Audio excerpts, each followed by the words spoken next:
What is going on, everyone? It is your boy Luke here for our DFS picks for round 4 of the Masters. Gonna go over the weather for tomorrow, our player projections, player poll ownership, any questions that you guys have, just everything you need to know for the single round slate. So let's go ahead and hop right into a review of what we saw here for round 3 to get an idea of what to expect for round 4. I can see a few of you guys are already down there in chat. We have Derek, who's ready for some absolutely fire straight PGA content from Luke, which, of course, thank you for stopping by. I appreciate you stopping by, Derek. Glad to be able to give you guys some content. Nick says he was 17 points from 100K. He hates Haddon. Yeah, Haddon let me down in a few lineups.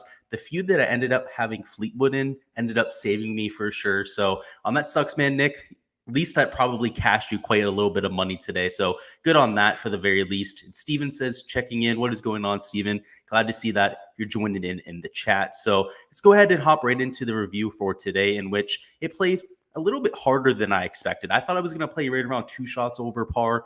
Just keep in mind that even though it was slightly easier than what we saw yesterday, with the field change, with a lot of the amateurs, a lot of the past champions that were 60, 70 years old ended up getting cut. This really was a harder golf course. So I guess that would be expected to continue into Sunday. Of course, as some of this wind just makes the course a little bit more firm, a little bit more fast. And with Sunday pin locations, of course, it's going to be the most difficult here on Sunday. They're going to try and get as much separation in the field as possible. Also, just try and make it as entertaining as humanly possible down the stretch. So I would expect some fireworks tomorrow. In terms of some of the best performances, we just sort this by score today. You can see Cameron Smith shot 4 under. That was by far the best round of the day. Fleetwood shot 2 under. He was somebody who, of course, plays good in the wind. That's why I was on him. Scotty Scheffler shooting 1 under in the wind wasn't really all that surprising. He's always a good wind player. I mentioned that yesterday. That's why he was one of our cash cornerstones. Sungjae Im, I mentioned him as a really good wind player. He played well. Maybe the only surprising guy out of maybe the top 10 to 15 players on this list was Cameron Smith, who's a high ball hitter. I did not expect him to play well in the wind. And outside of that, you really saw a trend with the rest of these players. There are people, even Justin Thomas, who's been good in the wind in the past. I know I mentioned Corey Connors, Lucas Glover, low ball flight.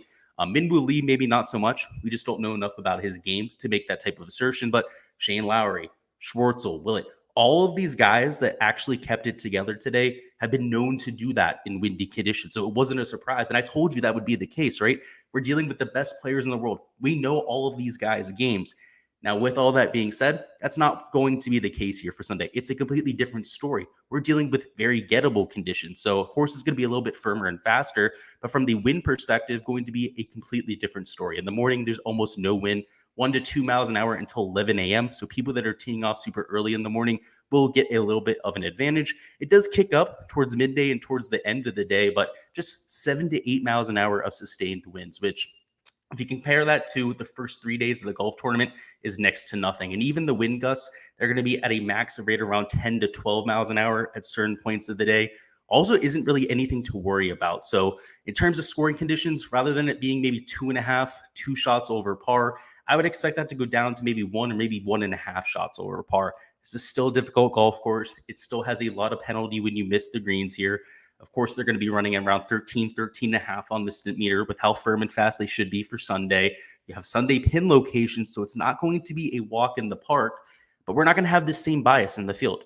We're not going to be trying to take guys that have this low ball flight, that have the ability to play well in these windy conditions. And even Cameron Champ is somebody that can really flight his golf ball. If you guys have seen him off the tee, he's able to flight that driver lower than most people in the world.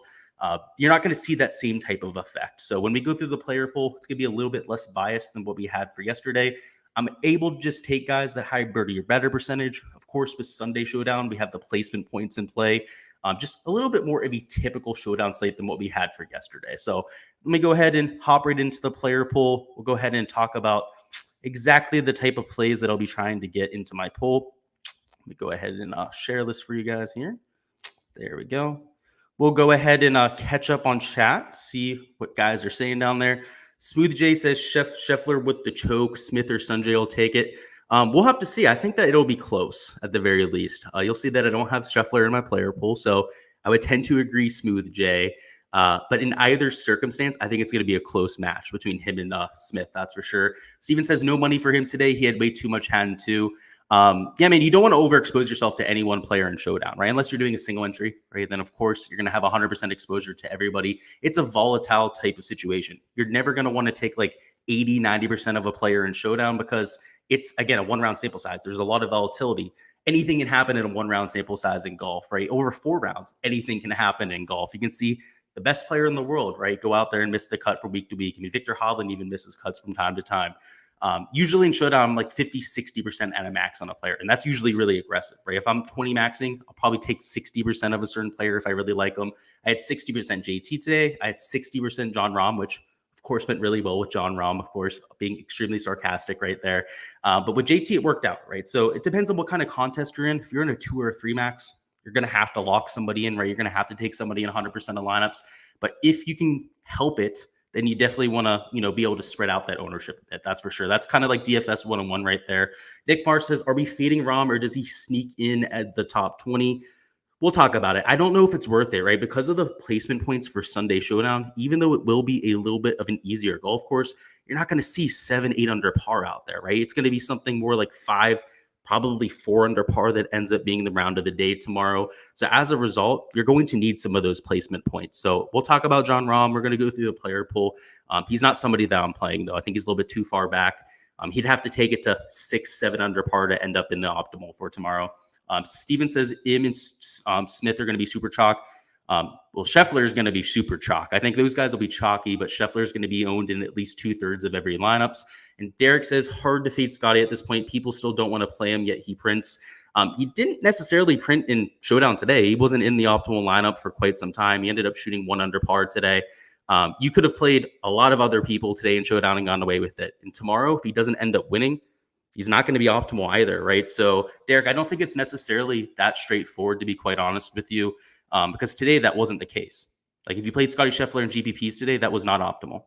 You should have had somebody like a Cameron Smith. You probably could have taken somebody like a Justin Thomas, who had more birdies than somebody like a Scotty Scheffler on the board. So just keep that in mind. It's not really that straightforward. I know he had a decent round today. I know he's still winning the golf tournament, but he was not an optimal Showdown play today. And of course, for Sunday Showdown with all these placement points in play, if Cameron Smith ends up catching Scotty Scheffler, he's going to be the optimal play. And just talking about the conditions, guys, Scotty Scheffler really benefits from windy conditions. Like I said, he's very talented at flighting the ball. He's really good around the green. He's doesn't have a hole in his game, right? And that benefits guys that are really well-rounded. So guys like Scotty Scheffler, it's not a surprise to see him at the top of the board. It's not a surprise to see guys like Justin Thomas, who's also extremely well-rounded towards the top of the board. Pretty much everyone in the top 10 is a relatively well-rounded player. But for Sunday, we're trying to take guys that can make birdies. You're going to see a 5 or 6 under round. You're going to need that guy that actually has an incentive to go up the leaderboard and make 5 or 6 birdies. Because even if Scotty Scheffler wins this golf tournament, if he shoots 1 or 2 under par tomorrow, let's say he gets to 11 under par, no one else ends up cracking anywhere near there, right? It would take an Herculean effort to do so. He might not be in the optimal Showdown lineup. So, Derek, that's what I'm trying to say. He's not a lock to be in the optimal, even if he wins this golf tournament. So that's something that a lot of people don't realize about Showdown is you only get 12 placement points for finishing in first place. You end up getting, I believe it's 8 placement points for finishing in second place, so on and so forth. It drops off rather quickly. The majority of your points are going to come from the birdies that you make. So, of course, tiebreakers are made via the placement points. So, of course, if John Rahm shoots 4 or 5 under par, and same thing with somebody like a Colin Morikawa or Rory McIlroy, you're going to have Colin Morikawa or Rory McIlroy. So that's why I'm preferring those type of plays over somebody like a John Rahm. But to say that Scotty Scheffler is a lock is just far from the truth. In fact, I have him owned in around 62.5% of lineups. Him actually cracking the optimal percentage, which I run simulations on this. It's how I do a lot of my analysis. Just trying to figure out whether somebody's ownership is higher or lower than the percentage of the time that they're going to be in the optimal lineup. And I have Scotty Scheffler in the optimal lineup tomorrow 46% of the time, which is almost half of the time, but I have him projected for 62.5% ownership. That's higher than that. So to me, it's a relatively straightforward process. Whereas somebody like Cameron Smith, I have in the optimal because of his price, because of his skill set. He's a high birdie or better percentage type of player. Somebody I'm expecting to score better from a fantasy perspective.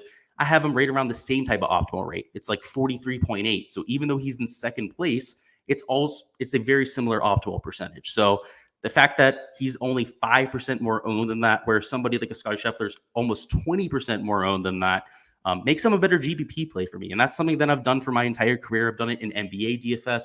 I do it when I do MLB DFS, MMA, whatever sport that I'm doing analysis for. It's always whether somebody's ownership is higher or lower than their optimal right now. There's going to be situations where it's a little bit more nuanced than that, right? Where you kind of have to take a more careful approach to taking that type of analysis. But when you're talking about guys up top, they're going to be 50, 60% owned. It's a very solid way of doing that analysis. So for me, I'm going to be off Scotty Scheffler for tomorrow. I've been off him for all 4 rounds at this point. It hasn't worked out to this point. I mean, it worked out today, right? You didn't have to have him for Showdown in optimal lineups. I'm sure a couple tournaments were taken down with Scotty Scheffler in the lineup.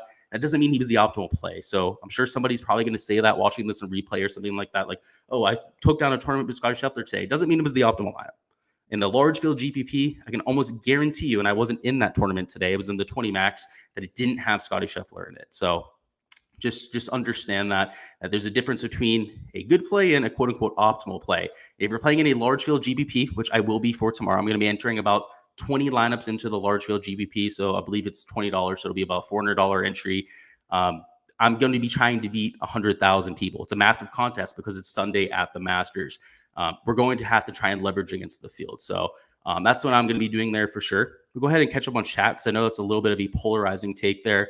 Catch Me If You Can says, where the F is Ted Potter Jr. this week? I don't know, man. I think the Masters really did a disservice by not inviting Ted Potter Jr. to the event. He really raises the status and prestige of this type of major championship. Yeah, I definitely think that they're missing out with Ted Potter Jr. on the field. Catch Me If You Can says you can all play Scheffler.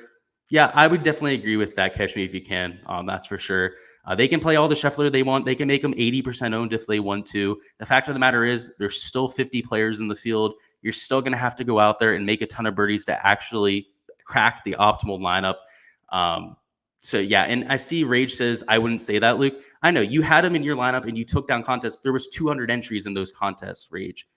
There's a difference between a 200 entry contest and 150,000 entry contest where somebody like Justin Thomas outscored Scotty Scheffler today by a solid 5 or 6 points.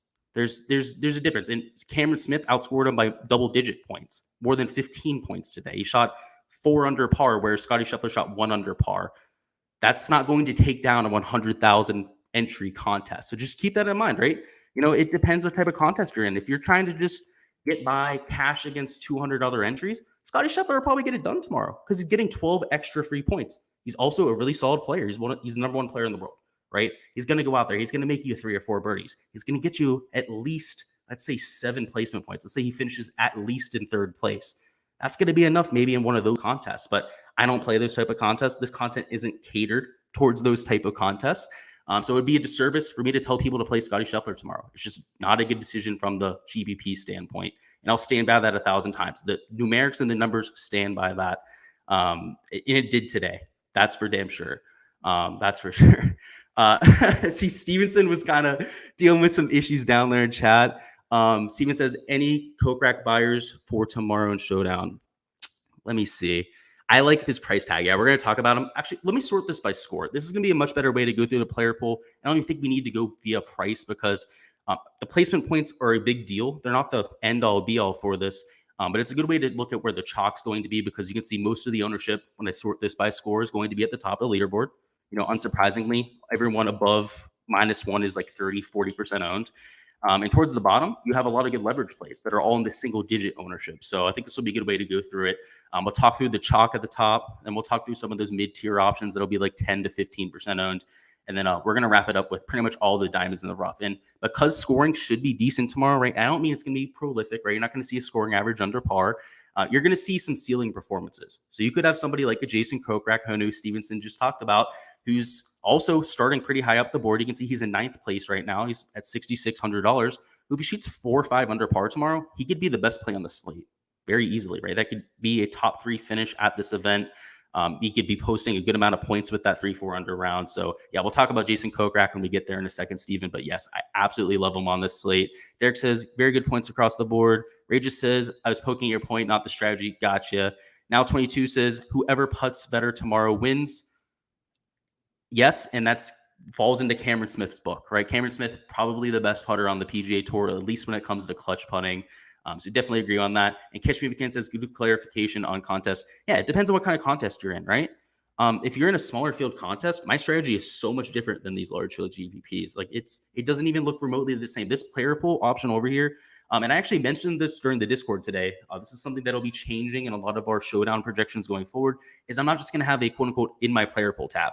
I'm going to have a large field GPP tab. I'm going to have a just fantasy DFS contest tab. So it'll be like kind of my in my player pool tab. And then I'm going to have a cash tab. So that way you can see what type of contest I would play people in. Because, for example, Scotty Scheffler, he's not in my player pool when it comes to GPPs, but he would be in my cash player pool, and he'd also be in my small field GPP pool. So it's something that I will be adding in the future. Just haven't done it to this point because I didn't think of it before, right? It's something I thought about this morning. And something I will be including going forward. So perhaps it may clarify some of my takes for some of these players. For example, somebody like a Charles Schwartzel, right? He's not going to be in my player pool for GPPs, but in cash, he's a must play. Absolutely, you're going to have Charles Schwartzel when it comes to cash. So, yeah, we'll talk about all that when I start to do that in the future. I think that'll kind of clarify things for some of you guys. Let's go through Cameron Smith, though, right? He's my favorite play up top. I talked about Scotty Scheffler a little bit. If it's going to come down to a putting contest, even though he's being spotted 3 strokes, I would definitely go Cameron Smith's way, right? And he might not end up winning this event, but all he has to do is make one more birdie than Scotty Scheffler. Again, the difference between first place and second place when it comes to placement points is 4 points. And you know how many points you get for a birdie? Over 4 points. So all he has to do is beat him by 1 stroke tomorrow, and he would be the quote-unquote optimal play up top. That's how easy it would be for Cameron Smith to be that guy that you have to have tomorrow. And again, maybe you're able to fit $10,800 Scheffler and $10,500 Cameron Smith into lineups. I doubt so, though, right? You're going to be dealing with all 6K options at that point. You're going to have to hit the nuts with those guys in the 6K range that shoot 5-6 under par tomorrow. And doing so is going to be a crapshoot. So for me, I'm just going to be taking one of the two. And for me, that's going to be Cameron Smith. Again, for all the reasons I highlighted before. Higher birdie or better percentage player, better in easy conditions. I mean, just look at what he did over there. Not YLI, Kapalua, when he won over there for the Tournament of Champions. Again, he set the scoring record, right? When conditions get soft, when it's all about making putts, having nice wedges like somebody like Cameron Smith's able to lean into, that's when he's going to shine. So I definitely like him there. I do like Sungjae M. I like the momentum that he showed today. He started off horribly. He was over par at one point today. He was 1 over, ended up rallying down the stretch to get to 4 under. Now he's in 3rd place in this tournament. He started off hot, has the momentum going into today. And he's not just a good player in hard conditions. He's good in pretty much any type of golf course, any type of conditions that you throw Sungjae M's way. He's a very well-rounded player. I liked him yesterday. I like him today for the same reasons. And it's, again, he's not only good at like the Honda Classic where we've seen him win, obviously played well today. He's the highest birdie maker on tour last year. He made more birdies than anyone else on tour. So he's obviously going to be good in a birdie fest. Justin Thomas is the only other guy up top I'm even considering because he is capable of going nuclearly low, taking this place to 6-7 under par tomorrow. And even if he finishes in 4th place or even just 3rd place with that type of performance, let's say that Scotty Scheffler shoots 3 under, Cameron Smith shoots 4 under, something like that. But Justin Thomas shoots 6 or 7 over par, right? 1 or just 2 birdies more than these other 2 players. Then he overclaims the spot as the number 1 play on the board, right? So you can make an argument for a lot of these guys in the 10K range. You don't just have to play somebody like a Cameron Smith or Scotty Scheffler because it's not like the scoring average is going to be 3-4 shots over par. The wind is completely going away. It's going to make a huge difference when it comes to this type of strategy. So I'm willing to play guys like JT, willing to go to guys like a Colin Morikawa, Rory McIlroy as well. And that's really the end of the board for those kind of guys, right? Rory McIlroy, of course, just like a Justin Thomas, more than capable of getting in one of those hot streaks where he's almost untouchable. Colin Morikawa's got a great iron play, and the putter's been really solid of late. So if he can get a hot iron round, also carry that hot putter in the same round, he's also capable of taking it to 6-7 under par. So, I'm kind of picking my spots when it comes to some of these elite tier options. And another key differentiator between guys like Colin Morikawa, Rory McIlroy, like I was saying before, is if they get that ceiling performance, they're going to finish in the top 5. Whereas if we go to the bottom of the board, a few of the other expensive options like a Patrick Cantlay go to the bottom of the board, like where's John Rahm at? He shot like 8 over par today. John Rahm here at $9,800, right? If they shoot 6-7 over par, 6-7 under par, they're going to be right around 10th, maybe 15th place tomorrow at the best. You're going to see quite a few guys shoot under par with these non-windy conditions. So for John Rahm at $9,800, he's not my favorite option on the slate. I'd rather stick to some of these guys that are right around 1 over par that actually have a chance to go out and do something there. See if there's any questions down in chat. Derek says, I guess it depends on how many lineups you're building with as well. Absolutely agree. Like I said, if you're just in a single entry or a 2 to 3 max, it's going to change things massively, especially compared to something like a 150 max. And yeah, you hit on that right there, right? If you're making 2 to 3 lineups, maybe don't go with Scotty. But if you're playing 20 max to 150 max, it wouldn't hurt to have some Scotty, right? Completely agree. Tomorrow, I'm going to be playing 20 lineups. So I don't think that's enough lineups. I think if you're playing 20 and you tried to split them 10 and 10 outs isn't enough with your other 5 spots, right? Unless you're playing 60% of all those other players, just really just kind of like core cascading them or something like that. Not something that I'll be doing, right? Because I'm only playing 20 lineups. But if you are 150 maxing, if you're one of the people out there 150 maxing the large field GPP, which it just costs too much for me to do on a showdown slate, right? It's like $3,000. I'm not made of money at this point. Maybe someday when I win a Millie Maker. But yeah, it definitely changes your strategy for sure, Derek.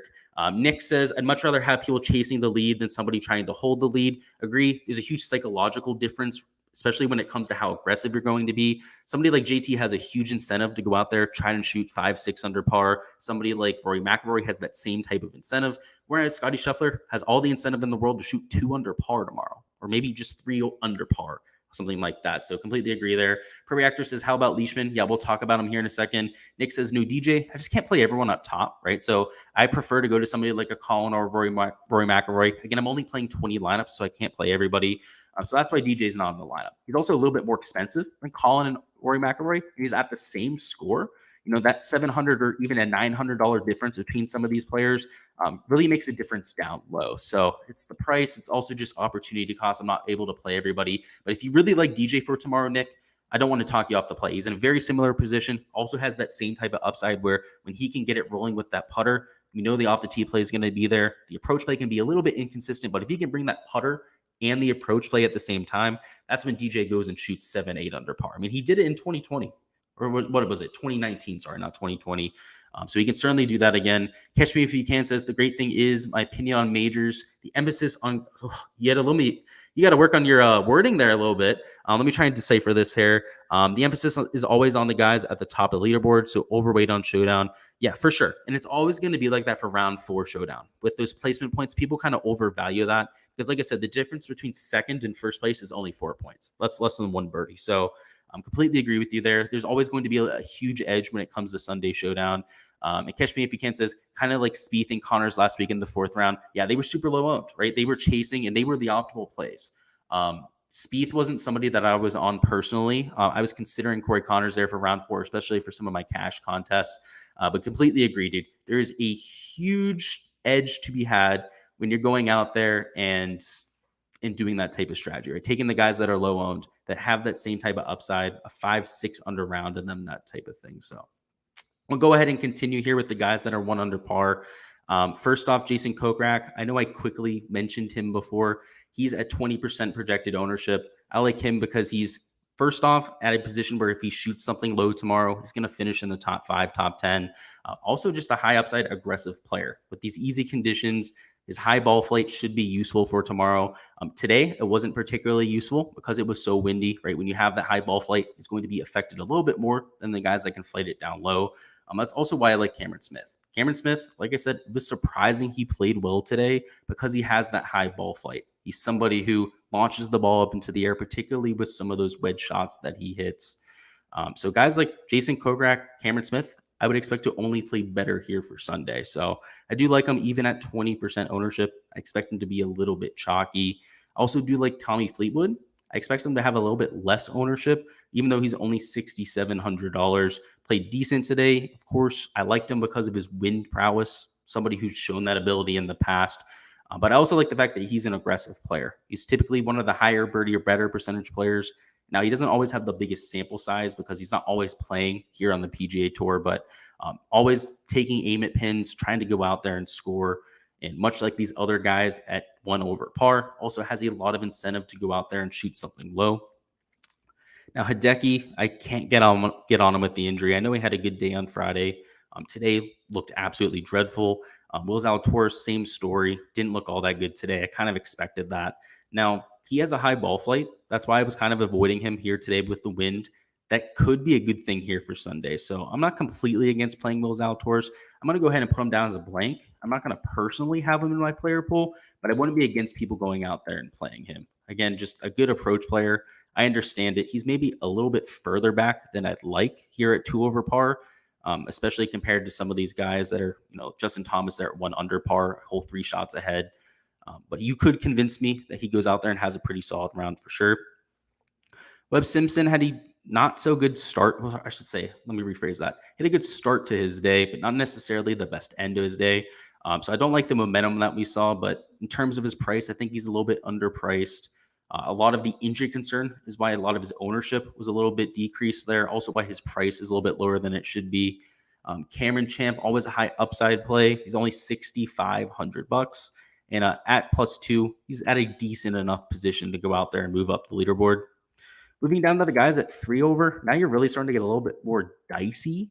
It's a little bit harder for these guys to actually go out and pay off, right? At 3 over par, you're at the best going to finish in the top 10. So I'm looking for pure upside here. So I know somebody mentioned Mark Leishman before. He's one of those high upside plays, right? He can get that really hot putter. He's more than capable of going out there, gaining 5-6 strokes in a round with the flat stick. And as long as he's relatively serviceable with the other 3 shots gained categories, he's going to take the place low. So I do like Mark Leishman there.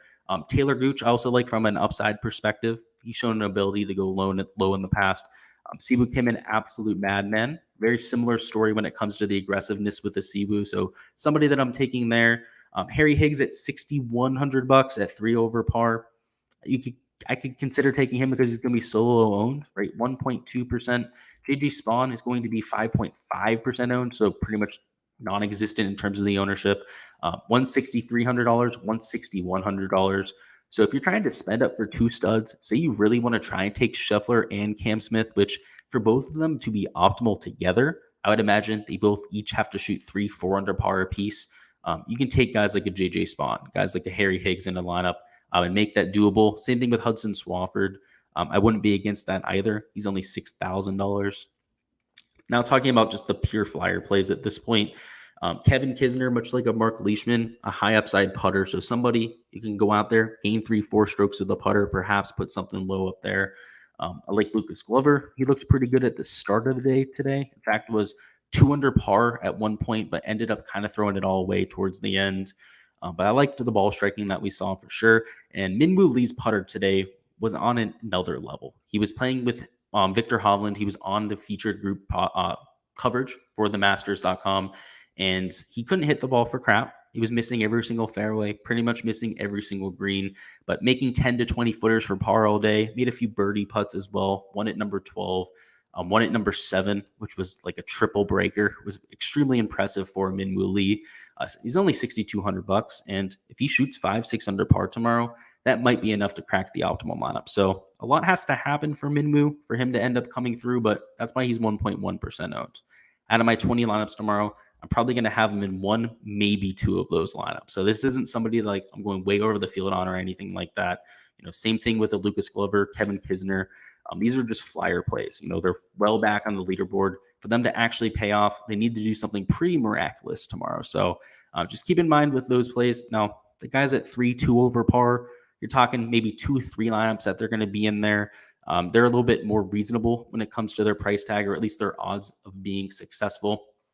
And of course, the guys up top are our core plays, particularly guys like a Cameron Smith. He's going to be in almost every single lineup that I make. Same thing with Sungjae Im. Just the price tag between those 2 plays ends up working out quite well.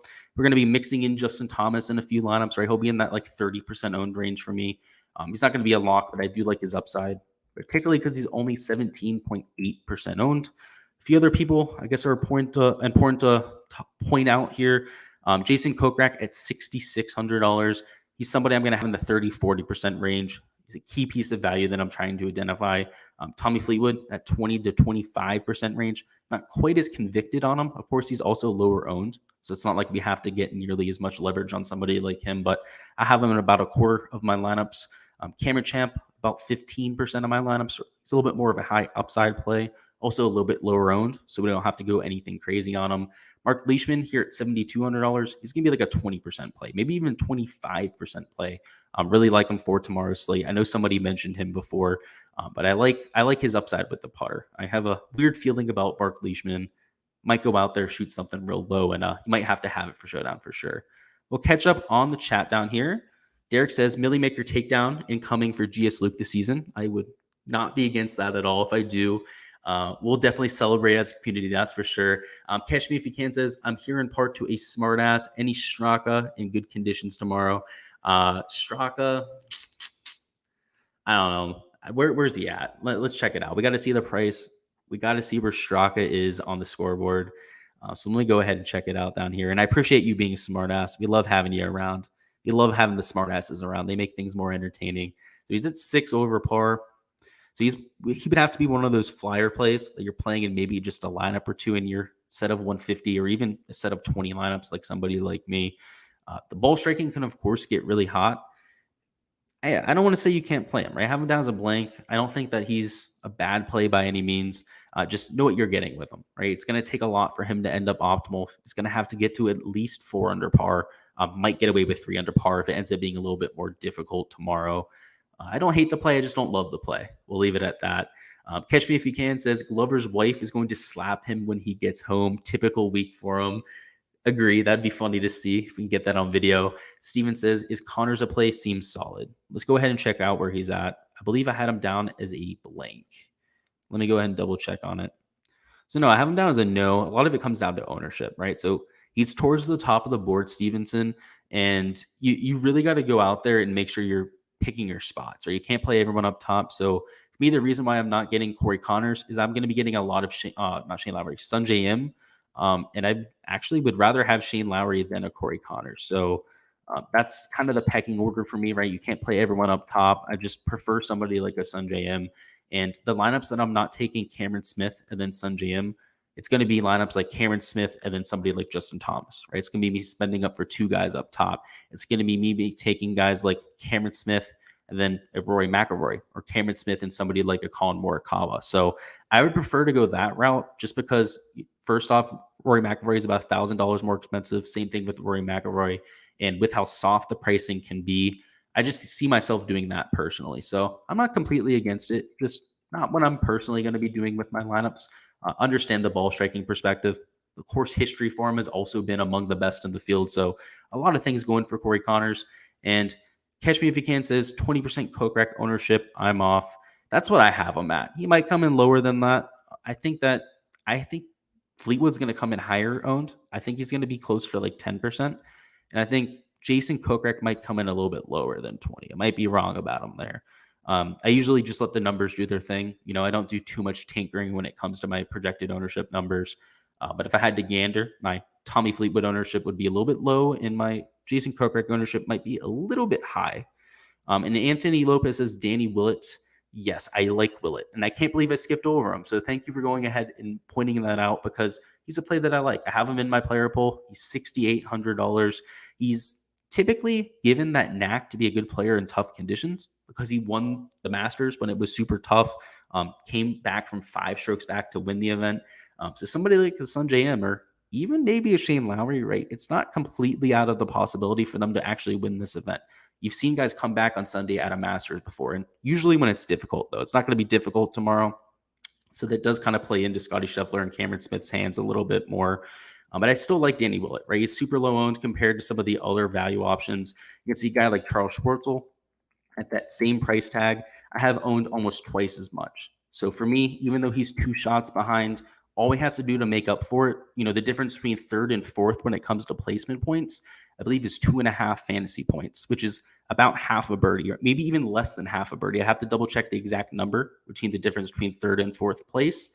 But that's the difference between Danny Willett and Charles Schwartzel, right? So if Willett goes out there and just outscores Charles tomorrow, he's going to be the guy that you have to have. So that 10, 12% ownership difference right there is why I like going to Danny Willett. So very sharp take there, pointing that out there with Danny Willett. I do like him, and he's my main pivot off of somebody like a Charles. I also like pivoting to somebody like a Tommy Fleetwood or a Jason Kokrak, just because you can leave some salary on the table. There's a $100 and a $200 difference between somebody like a Charles and these other 2 players. And the ownership is going to be at least 10%, maybe even 15% lower on both of those players. We'll catch up on chat. Nick says, any Gooch love or too chalky? I do like Taylor Gooch, that's for sure. And I think he's going to be relatively low owned. So the reason being his course is score. He's starting at 3 over par. So he's not up there in the top 10, 15 or something like that.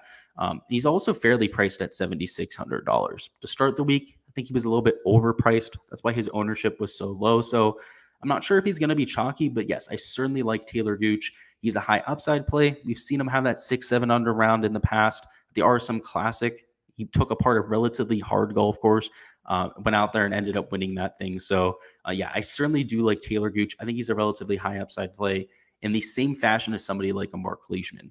They can do it in different fashions, right? It's going to be the putter for Mark Leishman that takes him to that ceiling performance. Whereas for Taylor Gooch, it's going to be the off the tee play. It's also going to be that approach play that gives him that type of success. That's for sure. Let's go ahead and hop over to DraftKings, talk about some of the strategy here for round 4, make a few lineups together, all that sort of fun stuff. I saw a question about Cameron Champ, though. First, we'll go ahead and touch on that before we hop into it.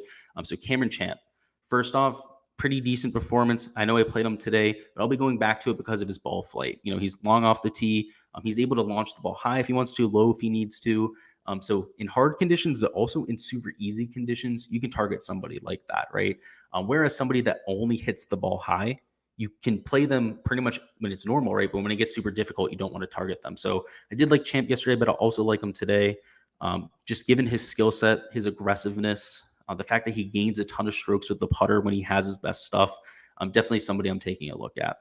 So we're going to talk GPP strategy. First off with some of our GPP lineups, lineup construction, just kind of my thought process when going through a hand build. And this is going to be for the large field GPP. So I believe I have the large field contest up. I do, right?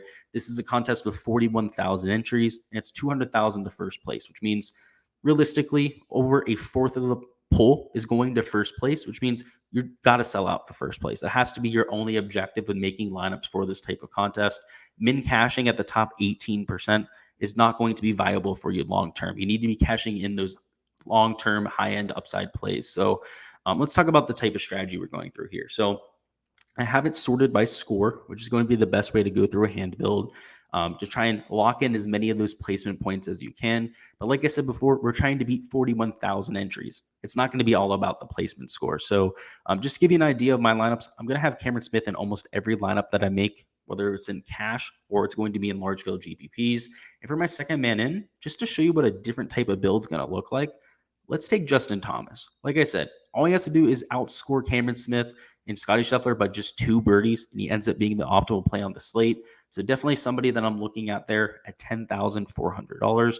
In terms of some of the value, I mentioned before Danny Willett as a really solid pivot off the really chalky Charles Schwartzel. You could also consider Tommy Fleetwood as a pivot. I have him in the single-digit owned range at $6,700. That puts us at $7,800. We could probably consider taking maybe another 8K option. Maybe not. We'll have to see on how this works. Let's try Sanjay M. Is that too much? No, we still have $6,700. And we could put Jason Kokrak in here. So I don't like the fact that we only have $100 left on the table. But because we're fading Scotty Scheffler, because we're fading guys like a Charles Schwartzel, same thing with Corey Connors and DJ, this lineup might be unique. I can't guarantee it just because, again, it's only $100 left on the table. It is a 41,000 entry contest. But I would imagine a lineup like this is duplicated maybe once, twice at the very most, right? It's going to be like 3 lineups that are like this out of the 41,000 likely. So I would like to go to this type of lineup. It has enough pivots in it. If you wanted to take a little bit more chalk, let's say you really wanted to take Scotty Scheffler, you're just going to need to leave more salary on the table. So a way that you could do that is you could just spend down from somebody like a Sanjay M. You really wanted to take Scotty Scheffler. You really also wanted to take Cam Smith. You really wanted to chalk it up. Let's put Charles Schwartzel in here as well. You just, in a large field GPP, you just wanted to be a chalk donkey tomorrow. You got to leave like $1,000 on the table. I'd go the whole way down to some of these guys at like 3 over par. Take somebody like a Mark Leishman, leave $1,400 of salary on the table. And this is how I would enter a quote unquote chalk lineup. So I've done it from time to time. There are slates, believe it or not. I know I hate talking about chalk, right, guys? I'm always telling you to fade the chalk. There will be times I'll eat the chalk when it makes sense. This is the type of lineup that I would do to go ahead and do so, but that's not going to be what I'm doing for tomorrow. This is just more for educational purposes. If anyone really, really wants to just play all the chalk. And again, I don't recommend that. And just to make this even more chalky, we could probably add like a Corey. It's too much salary. Probably just leave it at like a Webb or, like I said, somebody like a Mark Leishman, something like that. But yeah, not something that I'll be doing. Let's talk about cash though. So large field GPPs aside, let's talk about my cash strategy. Scotty Scheffler and Cam Smith are must plays in cash, with the likely 7, at least 8 placement points that each of them is going to get.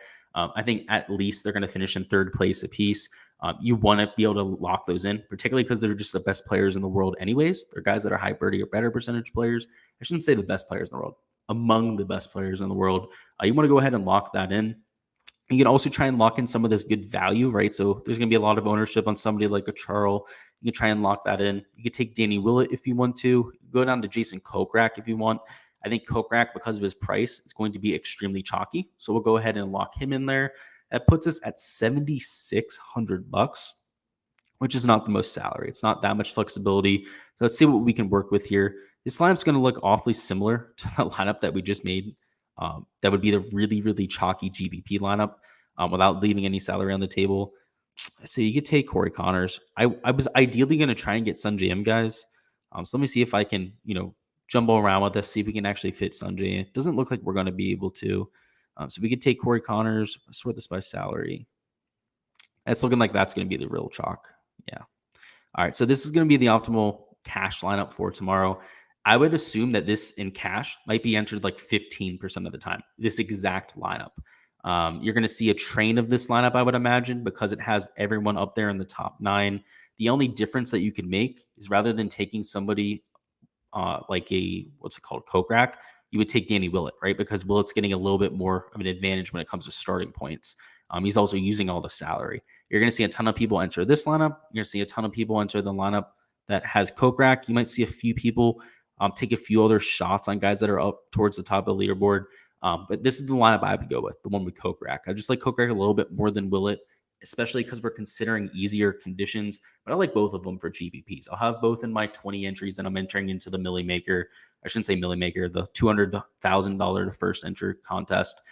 This is the type of lineup I'm going for in cash. Now, the only other lineup you could consider is perhaps being a little bit more balanced. Maybe just taking Scotty Scheffler up top, not taking both guys. Doing so gives you a little bit more leeway with guys in the 8K range. So you could take not Cam Smith, Sungjae M. You could potentially even take Shane Lowry together. So you kind of have 3 of those guys up there in the top 4.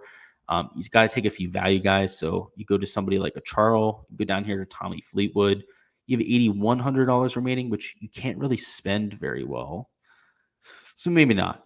So people aren't going to go to that type of lineup. It is really just going to be trains of the guys that are taking Scotty Scheffler and Cam Smith, because just when you're trying to jam as many people towards the top of the leaderboard as possible, which is the smart thing to do for Sunday cash when it comes to Showdown, you're going to have to take the 2 guys up top to optimally spend your salary. So that's what we're looking at for cash contests, guys.